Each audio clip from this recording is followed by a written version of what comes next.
दोस्तों लोधई क्लासेस के YouTube channel पर आप सभी का बहुत बहुत स्वागत है। इकोनॉमी के आज के सेशन में दोस्तों हम बात करेंगे व्यापारिक बैंकों के द्वारा साख निर्माण की प्रक्रिया। जी हां दोस्तों, इसको हम क्रेडिट क्रिएशन भी कहते हैं। तो आज के इस पूरे सेशन में हम जानने का प्रयास करेंगे कि विभिन्न प्रकार की बैंकें साख का निर्माण कैसे करती है ना। तो साख के निर्माण को एकदम इतना आसान भाषा में और इतने व्यवहारिक और मजेदार तरीके से दोस्तों इस आज के इस पार्ट को समझने वाले हैं कि अगर देखिए आपने भी देखा होगा, जब आपने कभी पुस्तक में पढ़ा होगा, चाहे किसी भी पुस्तक को उठा लीजिए यार, क्रेडिट क्रिएशन को कंप्लीटली किसी पुस्तक में डिस्क्राइब नहीं किया गया है। इवन जब तक कि आप लिटरेचर की बुक नहीं पढ़ेंगे तब तक आपको इसको पूरा डिटेल पढ़ने को नहीं मिलेगा। और साथ ही साथ में जब आप पुस्तक से इसका क्रेडिट क्रिएशन अर्थात कि साख निर्माण के टॉपिक को पढ़ते हैं ना, तो वहां पर आपको आसानी से समझ नहीं आएगा। बहुत सारे ऐसे दोस्त हैं जिनकी कई सारी कमेंट आई कि सर साख निर्माण की प्रक्रिया को प्लीज लेकर आ जाइए क्योंकि इसमें तो कुछ भी समझ नहीं आता है।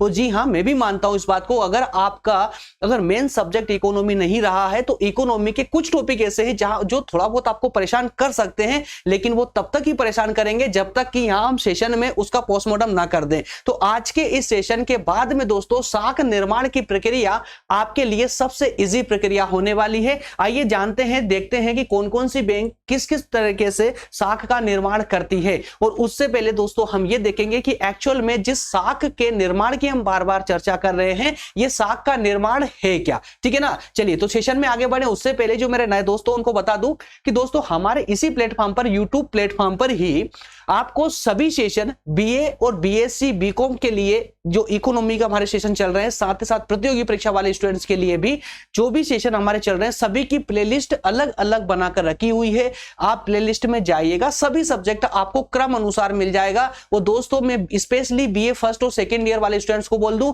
कि फर्स्ट ईयर की जो पॉलिटिकल साइंस वाले पार्ट है पूरे विस्तार पूर्वक मजेदार सेशन के साथ में दोस्तों कंप्लीट कर दिए गए। 4 पार्ट पॉलिटिकल साइंस में कंप्लीट किए गए, 4 सब्जेक्ट कंप्लीट किए गए हैं। जो सब्जेक्ट आपके सिलेबस में हो उठा लीजिए, है ना। सेकेंड ईयर में इसी प्रकार सेकेंड ईयर में 4 सब्जेक्ट कंप्लीट कर दिए गए, थर्ड ईयर में भी 3 सब्जेक्ट कंप्लीट कर दिए। इस प्रकार से पॉलिटिकल साइंस बीए फर्स्ट और सेकेंड और थर्ड ईयर वाले स्टूडेंट्स के लिए पूरी तरह कंप्लीट हो चुकी है। चलिए अब बात करेंगे आज के सेशन की, है ना, साख निर्माण के सेशन की। दोस्तों एक नजर इस पर डाल लीजिए, आगे बढ़े उससे पहले एक नजर इस पर डाल लीजिएगा। थोड़ा सा ये मिसप्रिंट हुआ है। यूनिट 2 हमारी प्रारंभ हो चुकी है। वो दोस्तों इसमें हम बात कर रहे हैं यूनिट सेकंड के थर्ड टॉपिक पर, ठीक है ना। तो व्यापारिक बैंकों के द्वारा साख निर्माण की प्रक्रिया क्या होती है, व्यापारिक बैंकें किस प्रकार से साख का निर्माण करती है, ये सारी चर्चा ही हम आज के इस सेशन में करने वाले हैं। चलिए शुरू करते हैं दोस्तों, शुरू करते हैं अपने सेशन को। एक सेकंड का ब्रेक लेना पड़ेगा आपको, थोड़ा रुकिए।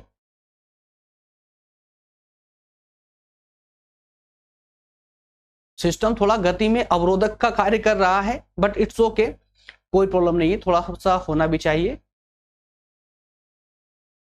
ओके चलिए तो दोस्तों आज के सेशन में हमें क्या क्या पढ़ना है, ध्यान दीजिएगा। सबसे पहले हम बात करेंगे कि साख का निर्माण कैसे होता है। सबसे पहले हम बात करेंगे साख का निर्माण है क्या, है ना, और कैसे होता है। दूसरे पॉइंट में हम बात करेंगे कि मुद्रा के निर्गमन के द्वारा साख का निर्माण कैसे होता है। तीसरे नंबर में बात करेंगे कि निक्षेपों के द्वारा साख का निर्माण कैसे होता है। तो ये दो पॉइंट है दोस्तों, सेकंड और थर्ड वाला पॉइंट ये एक समान पॉइंट है। मुद्रा के निर्गमन से साख का निर्माण और निक्षेपों से साख का निर्माण। शब्दों से मत घबराइए, शब्दों को मैं आपका दोस्त बनाने वाला हूं, बिल्कुल टेंशन मत लीजिए, एकदम आसान बनने वाले हैं। फोर्थ पॉइंट में हम बात करेंगे कि इसकी सीमाएं क्या है, अर्थात कि साख के निर्माण को प्रभावित करने वाले घटक कौन कौन से हैं, उस पर चर्चा करेंगे। अंतिम रूप से आपके एग्जाम के कंटेंट के अकॉर्डिंग हम निष्कर्ष पर भी चर्चा करेंगे। इस प्रकार से 5 बिंदुओं के माध्यम से हम इसको कंप्लीट करने वाले हैं। दोस्तों मैं एक गारंटी तो लेता हूं कि आज के इस टॉपिक को पूरी तरह से हलवा बना के आपके सामने पेश कर दूंगा, लेकिन एक गारंटी है कि सेशन में आपको एंड तक बन के रहना पड़ेगा, तो ये टॉपिक आपको समझ आएगा। और अगर ये टॉपिक समझ नहीं आया ना, तो आगे आरबीआई जो हम पढ़ने वाले हैं ना, उसको तो आप भूल ही जाइए, है ना, कि आपको आरबीआई पूरी तरह समझ आ जाएगा, उसके कंटेंट समझ आ जाएंगे, भूल जाइए, बिल्कुल भी समझ नहीं आएगा। अगर आप एक 1 बाय 1 क्लास को नहीं लेते हैं, क्रम अनुसार क्लास को नहीं लेते हैं ना, तो बहुत सारी टर्म ऐसी होती है जो एंड तक चलती है। मैं बार बार रिपीट करता हूं आप लोगों से ना, तो जब भी आप किसी सब्जेक्ट को पढ़े ना, तो क्रम अनुसार पढ़े, टॉपिक वाइज टॉपिक पढ़े। अरे हम मूर्ख नहीं है कि आपको क्रम अनुसार पढ़ा रहे हैं, लेक्चर नंबर 1 2 3 4 5 इस तरह लेकर आ रहे हैं, और हमें लगता है यार तो हम जो मेन टॉपिक है उसको लेकर आपके सामने आ जाते हैं, आपको पढ़ा देते हैं, निकल लेते हैं साइड में से, है ना। ऐसा नहीं है दोस्त। जब आप क्रम से पढ़ते हो ना तो आपको पूरा सब्जेक्ट की एक एक टर्म जो होती है ना वो क्लियर होती है। क्लियर है। तो साख के निर्माण की आज हम चर्चा कर रहे हैं ना, साख के निर्माण और साख का निर्गमन, दो अलग अलग। और यहीं पर आप जो है कंफ्यूज हो जाओगे। अभी आगे ही और कुछ स्टूडेंट ऐसे हैं जिन्होंने पढ़ रखा है कि आरबीआई मुद्रा का निर्गमन करती है, मतलब कि केंद्रीय बैंक को ही एकमात्र अधिकार है मुद्रा का निर्गमन करने का, पैसा छापने का, है ना। और जो मैं कह रहा हूं कि व्यापारिक बैंकों के द्वारा साख का निर्माण, तो आप में से कई सारे स्टूडेंट ऐसे कंफ्यूज होंगे कि सर आप ये क्या बोल रहे हो, व्यापारिक बैंक थोड़ी ना पैसों का निर्गमन करती। तो मैंने कब बोल दिया आपसे निर्गमन करने का यार, मैं तो बोल रहा हूं साख के निर्माण का। व्यापारिक बैंक साख के निर्माण का कार्य करती है, जबकि केंद्रीय बैंक क्या करती है, मुद्रा का निर्गमन करती है। दोनों में बहुत ज्यादा डिफरेंस है, आगे सब समझने को मिलेगा, ठीक है ना। क्वेश्चन देख लीजिएगा, जब आप पीडीएफ डाउनलोड करेंगे तब पढ़ लीजिए, अभी जरूरत नहीं है। चलिए आगे बढ़ते हैं।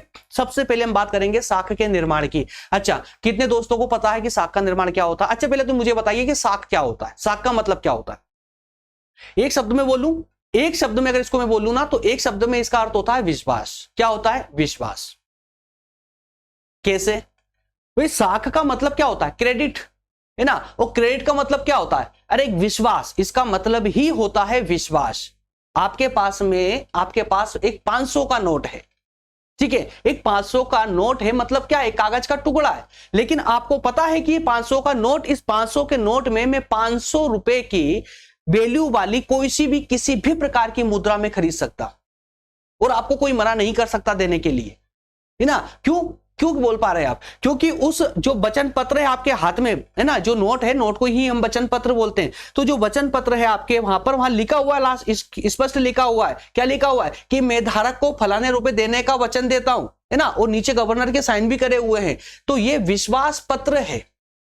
साख क्या है? विश्वास पत्र है, ठीक है ना। तो साख का निर्माण मतलब विश्वास का निर्माण। और एक अलग अर्थ में इसका मतलब समझेंगे तो साख का निर्माण का मतलब यह भी होता है पैसे से पैसा बनाना, पैसे से पैसे का बनाना, पैसे से ही पैसे का निर्माण होता है। और ये पैसे से पैसे का निर्माण ही तो करती है बैंक, वो कैसे करती है ये समझने वाले हैं, बहुत अच्छे समझने वाले, डोंट वरी, ठीक है ना। चलिए तो अब शुरुआत करते हैं। बिल्कुल सेशन के एंड तक अगर रहेंगे ना तो आपको टॉपिक पूरा समझ आ जाएगा, अन्यथा ये इधर से उधर से ऊपर से कहीं से भी निकल के जा सकता है। क्रेडिट क्रिएशन है, कहीं से भी निकल सकता है, इकोनॉमी है, थोड़ा सतर्क हो जाइएगा, ठीक है ना। चलिए,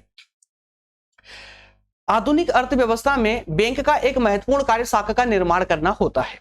बैंक अपनी जमा राशियों से जरूरतमंद व्यवसायियों को ऋण ही नहीं देता, बल्कि वह स्वयं भी साख का निर्माण करती है। अब समझिए क्या बोला यहां पर, कि बैंक जो होती है ना, बैंक सिर्फ जरूरतमंद को लोन नहीं देती है, सिर्फ लोन नहीं देती, बल्कि उस लोन देने से उस जरूरतमंद की आवश्यकता तो पूरी हो ही जाएगी, लेकिन वो उसकी जरूरत, उसकी आवश्यकता को पूरा करने के साथ ही साथ में वो बैंक साख का निर्माण भी कर रहा है, मतलब उस पैसे से भी पैसा बना रहा है ना। आगे चलिए, आगे कहानी समझते हैं। वास्तव में कुल मुद्रा की पूर्ति में एक बड़ा भाग साख की मुद्रा का होता है, अतः बैंक साख मुद्रा की कुल पूर्ति को परिवर्तित करने में सक्षम होते हैं। साख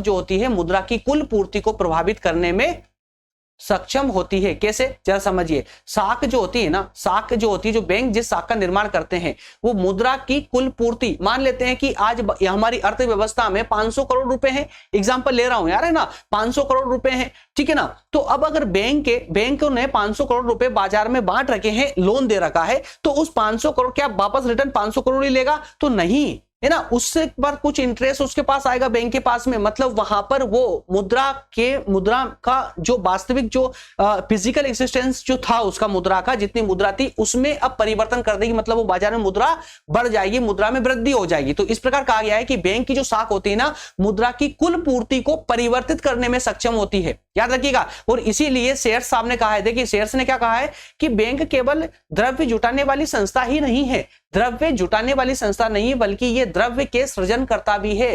द्रव्य का सृजनकर्ता भी मतलब ये कि बैंक केवल जमा स्वीकार करने वाली संस्था मात्र नहीं है, बल्कि ये जो है द्रव्य को का सृजन अर्थात कि साख का निर्माण भी करती है। क्लियर है? पूरा एक एक पॉइंट समझते चलिएगा, आगे पूरा क्लियर करूंगा, डोंट वरी। अब आगे देखिए दोस्तों कि बैंक जो है साख का निर्माण दो तरीके से करते हैं। कितने तरीके से? दो तरीके से करते हैं। कौन कौन से तरीके हैं? दो। एक तो है कागजी मुद्रा का निर्गमन करके, एक क्या है? कागजी मुद्रा का निर्गमन करके। ध्यान दीजिएगा, निर्गमन बोला है मैंने, कागजी मुद्रा का निर्गमन करके। दूसरा तरीका है प्रारंभिक निक्षेप और व्युत्पन्न निक्षेपों के द्वारा।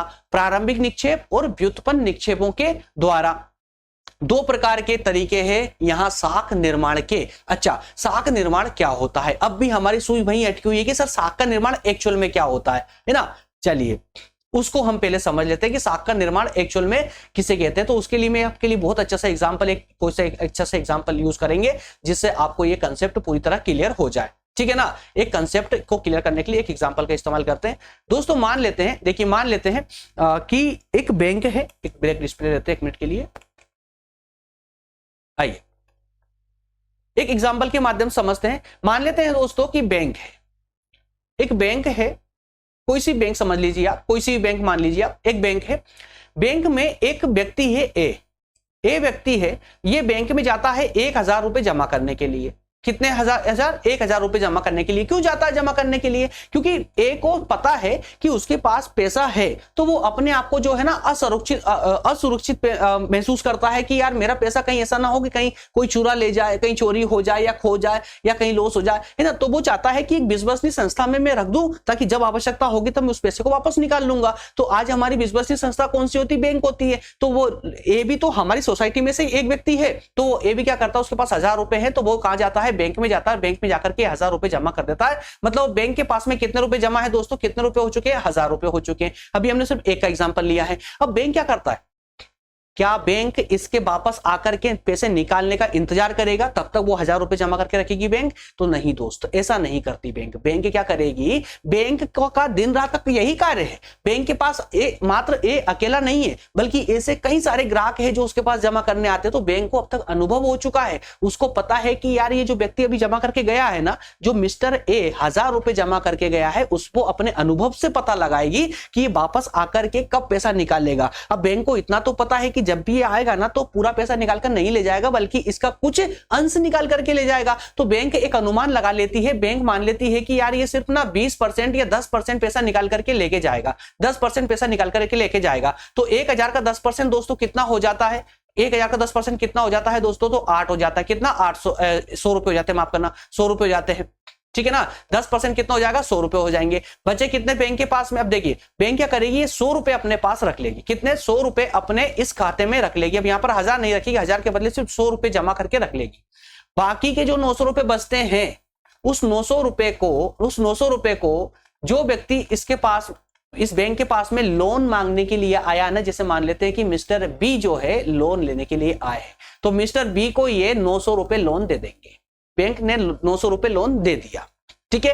अब ऐसा भी नहीं है कि बी आए, उनका साहब मेरी मदद कर दो, मुझे 900 रुपए की अर्जेंट आवश्यकता है, मुझे लोन दे दो। और बैंक ने चला कि लो भाई फटाफट गिन करके 900 रुपए दे दिए। क्या ऐसा करेगी? नहीं करेगी, ऐसा नहीं करेगी। बल्कि बैंक बोलेगी ठीक है भैया, हमने आपको 900 रुपए लोन दे दिया, लेकिन उसके लिए आपको हमारी शाखा में खाता खुलवाना होगा, हम आपको खाते में ट्रांसफर कर देंगे, ठीक है ना। और अगर पहले से खाता अकाउंट होगा तो उस अकाउंट में डाल देगी बैंक। क्लियर है? तो वो ऐसा डालने के बाद भी बैंक को ये पता है कि जिस व्यक्ति ने 900 रुपए, मिस्टर बी ने जो 900 रुपए लोन लिया है ना, ये 900 रुपए वो एक साथ नहीं निकालेगा। वो उसको पहली बार में वो आएगा 10% निकालेगा, फिर आएगा फिर निकालेगा, फिर आएगा फिर निकालेगा। तो अनुमान यहां पर भी बैंक अनुमान लगा करके इसको 10% जो है ना, इसका 10% कितना हो जाएगा?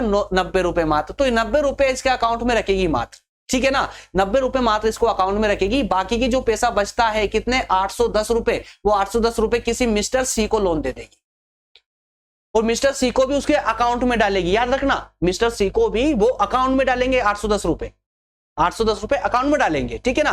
और उस 810 का भी 10% मात्र बचा करके रख लेंगे और बचा हुआ पैसा फिर से मिस्टर डी को लोन दे देंगे। तो बैंक क्या करती है? एक व्यक्ति ने दिया, जमा करने आया था 1000 रुपए, उस 1000 रुपए को वो तब तक घुमाएगी जब तक कि ये जो 800 रुपए बचे थे ना, ये जीरो ना हो जाए। जब तक जीरो ना हो जाए, जीरो होने तक बैंक दूसरे को, तीसरे को, बढ़ाते हुए व्यक्तियों को लोन देती जाएगी।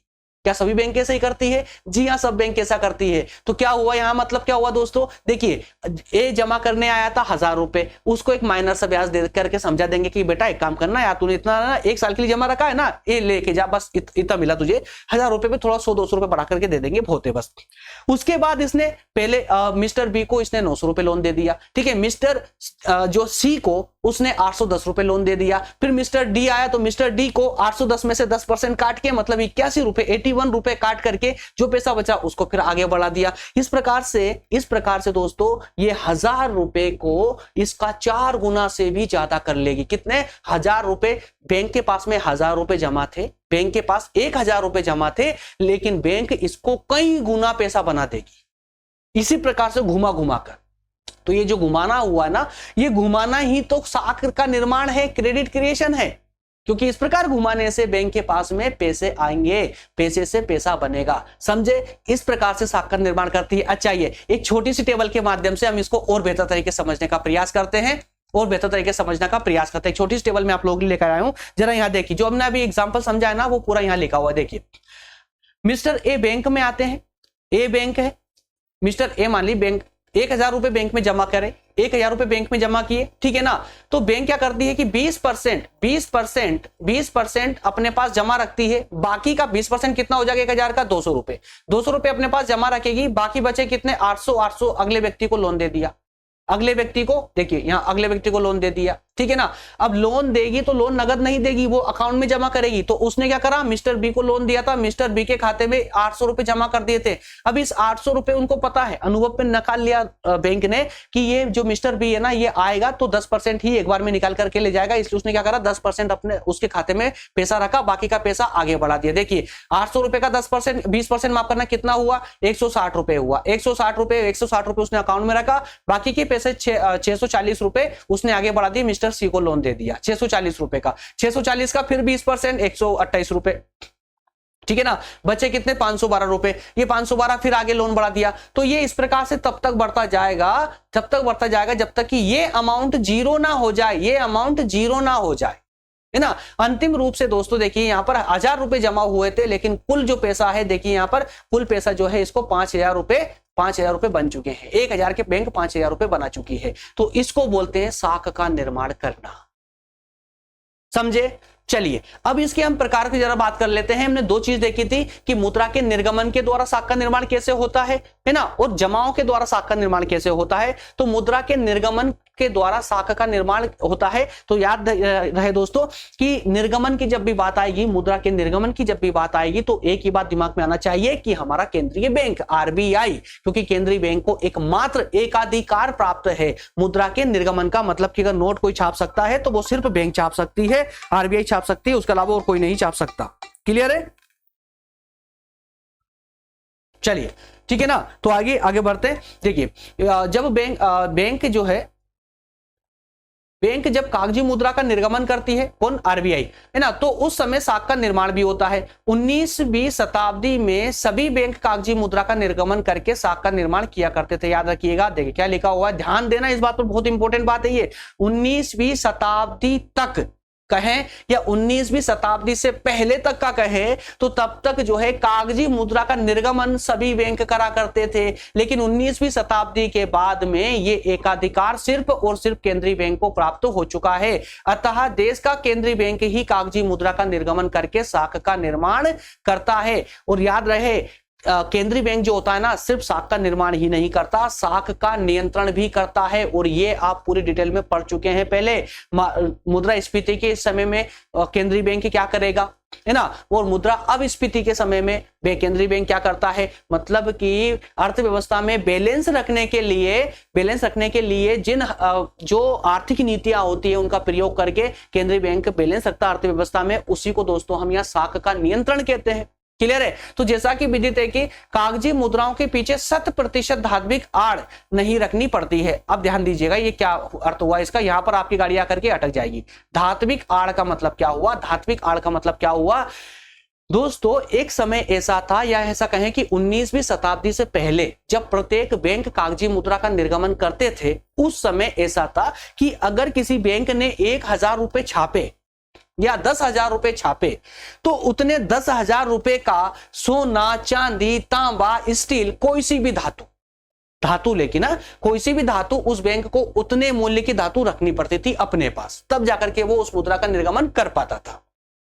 ठीक है ना। लेकिन 19वीं शताब्दी के बाद में ये एकाधिकार सिर्फ केंद्रीय बैंक के पास पहुंच चुका है। तो केंद्रीय बैंक ने बोल दिया कि भैया एक काम करते हैं, पूरा का पूरा तो हम नहीं रखेंगे, पूरा जो मतलब 100% कि अगर हमने 10 करोड़ रुपए मार्केट में छाप के निकाल दिए तो 10 करोड़ का सोना हम नहीं रखेंगे, बल्कि हाँ एक निश्चित मात्रा में हम उसका जरूर रखेंगे, जैसे कि लगभग अभी 200 करोड़ के आसपास का जो है कुछ फिक्स किया हुआ है ना। तो इतना पैसा हम जो है एक धात्विक आड़ के रूप में रखेंगे, मतलब इतने मूल्य की धातु वो रखेंगे, चाहे वो सोना हो, चांदी हो, है ना, कोई सी भी धातु वो रख सकते हैं इतने मूल्य की। क्लियर है।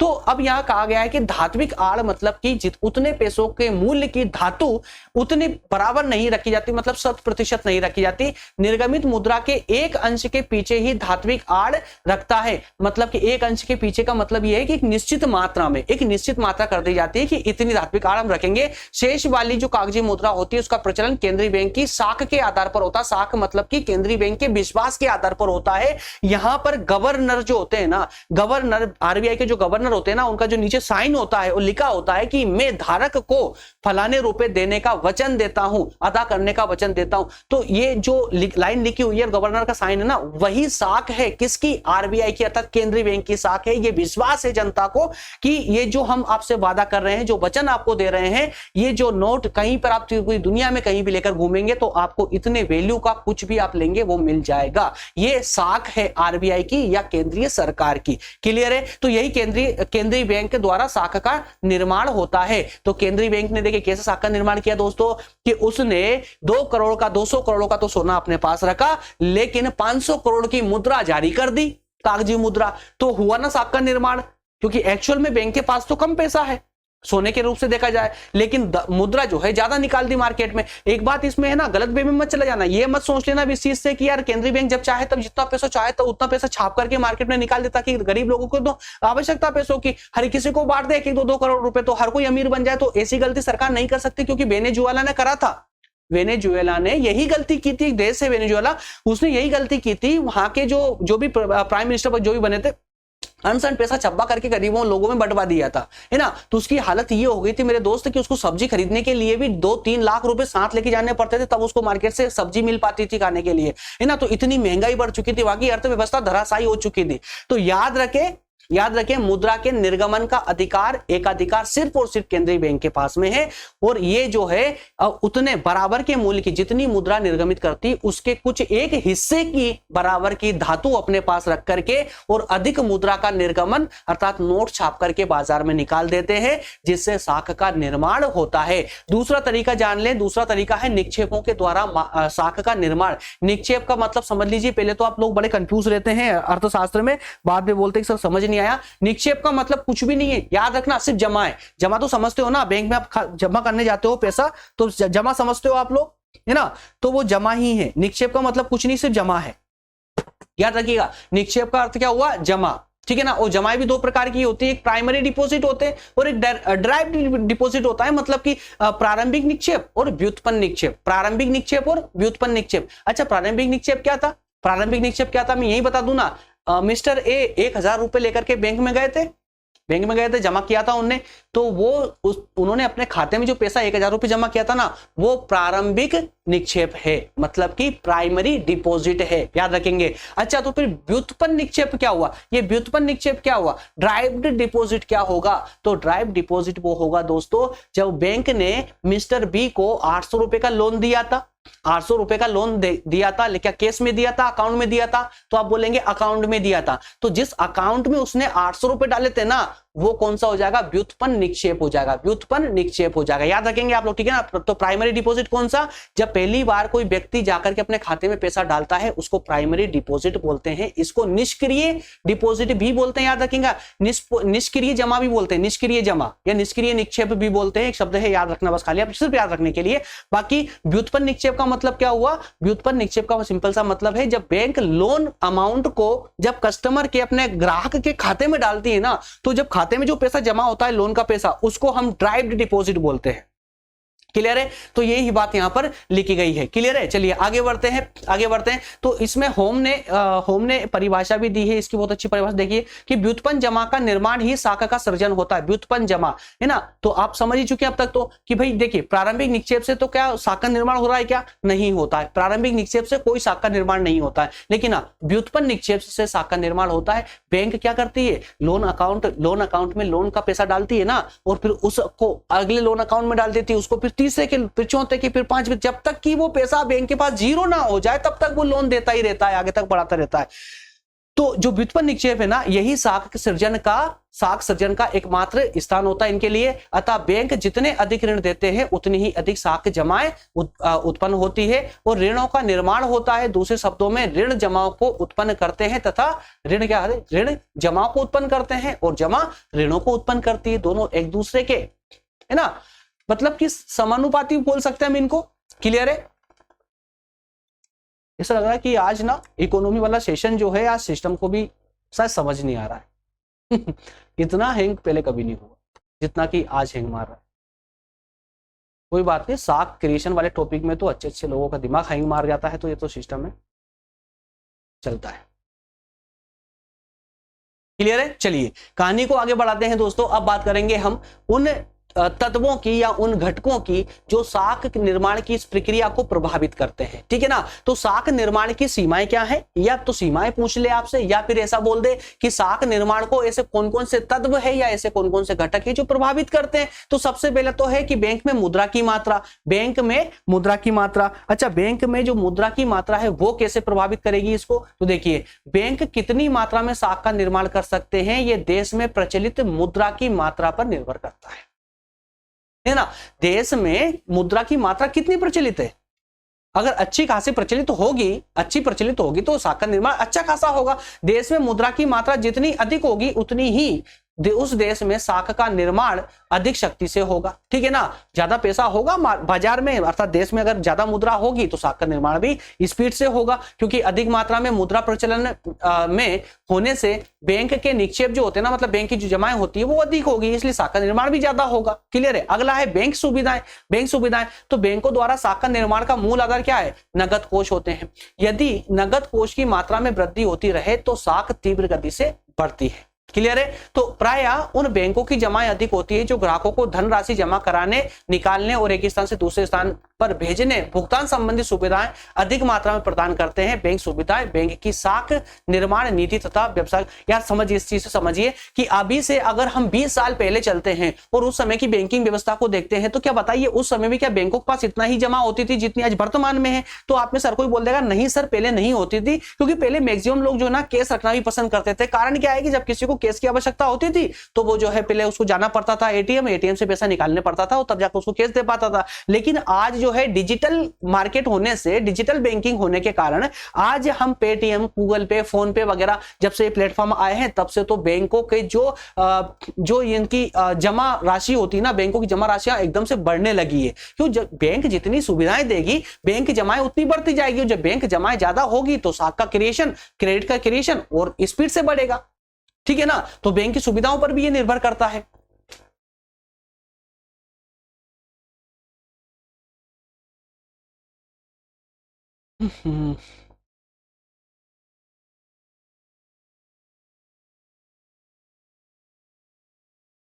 चलिए कोई बात नहीं, होता है, कभी कभी चलता है। आप टॉपिक पर फोकस कीजिए, सिस्टम पर हम फोकस कर रहे हैं, डोंट वरी। चलिए सबको एक साथ खोल लेते हैं, शायद इसको खोलने में समस्या आ रही है। चलिए नेक्स्ट है बैंकिंग आदत। तो अब फटाफट निपटाते हैं इसको। बैंकिंग आदत मतलब क्या हुआ दोस्तों? जब लोगों में बैंकिंग आदत होगी, बैंक से संबंध बनाने की, बैंक से व्यवहार करने की आदत जिन लोगों में ज्यादा होगी वहां पर बैंक की जमाएं ज्यादा होगी, और जब बैंक की जमाएं ज्यादा होगी तो वहां पर शाख का निर्माण भी वो बैंक के ज्यादा कर पाएगी। तो जो अल्प विकसित देश होते हैं ना, उस जनता में बैंक में इतना अच्छा व्यवहार नहीं होता बैंकों से उनका, या बैंक की आदतें उनमें नहीं होती है। इस कारण से जो अल्प विकसित देश है वहां की जो बैंकें होती है ना, वो बैंक की इतना शाखा का निर्माण नहीं कर पाती। लेकिन जो विकसित देश है वहां पर जनता पूरी तरह से बैंकिंग व्यवहार करती है। तो बैंकिंग व्यवहार करने से क्या होता है दोस्तों? शाखा का निर्माण तीव्र गति से होता है। नेक्स्ट है व्यापार उद्योग का विकास। व्यापार और उद्योग का विकास, तो बैंकों से अधिक लेन देन व्यापारी और औद्योगिक वर्ग करता है। और जिन देशों में व्यापार और उद्योग प्रगतिशील है वहां बैंकों से धन की बहुत मांग की जाती है, जिसके फलस्वरूप उन्हें अधिक साख का निर्माण का अवसर मिल जाता है। सिंपल है। बैंक दर की बात करें दोस्तों, बैंक रेट की, बैंक दर है ना, तो बैंक दर का मतलब क्या हुआ? अरे भाई जिस राशि पर, जिस प्रतिशत पर बैंक से हमको लोन प्राप्त होता है या बैंक को आरबीआई से लोन प्राप्त होता है, उस रेट की हम ये चर्चा कर रहे हैं। वो रेट अगर कम होगा तो अधिक मुद्रा होगी, अधिक मुद्रा होगी तो क्या होगा मेरे दोस्त, क्या होगा? साख का निर्माण तीव्र गति से होगा। इसके अलावा अन्य घटक भी है, सरकारी नीति भी जो है साख के निर्माण को प्रभावित करती है। अन्य घटक भी है, साख की नीति जो होती है, सरकारी नीति जो होती है, ये भी साख के निर्माण को प्रभावित करती है। बैंकों द्वारा रखे जाने वाला जो नगद है, जैसे सीआरआर है, कैश रिजर्व रेशो, और एसएलआर है, स्टैट्यूटरी है ना लिक्विडिटी रेशियो। तो ये जो होती है सीआरआर और एसएलआर, जो बैंक के पास जमा के रूप में रखी जाती है, ये भी साख के निर्माण को प्रभावित करती है। राजनीतिक स्थिति भी, अगर किसी देश की राजनीति उथल पुथल ज्यादा है तो वहां साख का निर्माण कम हो पाए, क्योंकि वहां पर जो है अर्थव्यवस्था विश्वसनीय नहीं होगी, स्थायी नहीं होगी, है ना। और व्यावसायिक स्थिति, व्यावसायिक लाभ भी मिलता है देशों को, बैंकों को। क्लियर है? तो इस प्रकार से हम कह सकते हैं कि साख के निर्माण में विभिन्न घटक जो है अहम भूमिका निभाते हैं। ठीक है ना। तुम हैंग हो आज बार बार, और हम भी तुम्हारा पीछा नहीं छोड़ेंगे। जब तक हमारा सेशन खत्म नहीं होगा तब तक हम आपको बार बार रिस्टार्ट करेंगे। अभी तक की पूरी इतने सालों का जो एक्सपीरियंस है दोस्तों, इस पूरे एक्सपीरियंस में आज इतनी बार ये सिस्टम हैंग हुआ है और अपने आप सेशन से बाहर फेंक दे इसने ले जाकर के। कोई बात नहीं, हमारा लास्ट टॉपिक बचा हुआ है निष्कर्ष वाला, इसको कंप्लीट करेंगे। दैट्स ऑल, हमारा टॉपिक कंप्लीट हो जाएगा। इसके कारण हमें क्या रोकना, चलिए आगे सोचेंगे क्या करना है इसका। निष्कर्ष रूप में कहा जा सकता है कि बैंक साख का निर्माण करते हैं, किंतु उनकी साख निर्माण की क्षमता असीमित नहीं है। जैसा कि अभी हमने घटक देखे हैं ना, तो उन घटकों से निर्धारित होता है। ठीक है ना। तो उसकी कुछ सीमा है। अब चूंकि जो घटक थे प्रभावित करने वाले, उनको हम सीमा भी कह सकते हैं। क्लियर है? तो जब तक बैंकों के पास जमा राशियां उपलब्ध नहीं होती, वे साख का निर्माण नहीं कर सकती। भाई जमा राशि चाहिए ना बैंकों को। जब बैंकों के पास तुम बैंकों के पास जमा करने जाएंगे तभी तो बैंक साख का निर्माण कर पाएंगे। तो साख निर्माण के लिए भी आवश्यक है कि व्यापारी बैंकों से ऋण लेने के लिए तैयार रहे। अगर कोई व्यापारी बैंकों से ऋण लेने नहीं जाएगा तो साख का निर्माण कैसे हो पाएगा? तो इस संबंध में प्रोफेसर क्राउथर का मत है कि बैंक हवा से ही मुद्रा का निर्माण नहीं करता, वरन संपत्ति के अन्य रूपों को मुद्रा में परिवर्तित कर देता है। क्लियर है? तो इस प्रकार से हमारा आज का टॉपिक होता है समाप्त। और चूंकि क्लास को और ज्यादा लंबा खींचने की अनुमति भी हमें आज का ये सिस्टम भी नहीं दे रहा है, तो इस कारण से दोस्तों सेशन हालांकि कंप्लीट हो चुका है हमारा। बताइएगा अगर कोई डाउट हो तो मुझे जरूर बताइएगा कमेंट करके कि सर यहाँ पर प्रॉब्लम आई है। पर अब तक मैं उम्मीद करता हूँ कि क्रेडिट क्रिएशन वाले इस टॉपिक से संबंधित अब आपके मस्तिष्क में कोई डाउट नहीं होगा। अगला जो सेशन होगा दोस्तों, वो सेशन होगा हमारा, अगला जो सेशन होगा वो सेशन होगा व्यापारिक बैंकों द्वारा साख के निर्माण पर। व्यापारिक बैंक, अरे हो यहाँ पर भी मिस प्रिंट है, कोई बात नहीं। अब दोस्तों नेक्स्ट सेशन जो हमारा होने जा रहा है ना, वो नेक्स्ट सेशन होगा ई बैंकिंग पर। किस पर? इंटरनेट बैंकिंग पर। ठीक है ना। ये तो बस एडिट नहीं किया गया है, लास्ट वाला प्रिंट यहाँ पर छप गया। व्यापारिक बैंकों द्वारा साख का निर्माण ये हम कंप्लीट कर चुके, दोबारा नहीं पढ़ेंगे, है ना। तो अगला जो सेशन होगा हमारा वो होगा इंटरनेट बैंकिंग पर। जी हाँ दोस्तों, इंटरनेट बैंकिंग पर भी पूरे विस्तार से हम चर्चा करेंगे इसके जस्ट अगले वाले सेशन में। संभवतः प्रयास रहेगा कि इसके जस्ट अभी तुरंत बाद ही 2 से 3 घंटे के गैप में मैं आपको वो सेशन भी प्रोवाइड कर दूं। मिलेंगे अगले सेशन में, तब तक आप सभी का बहुत बहुत धन्यवाद। Thank you.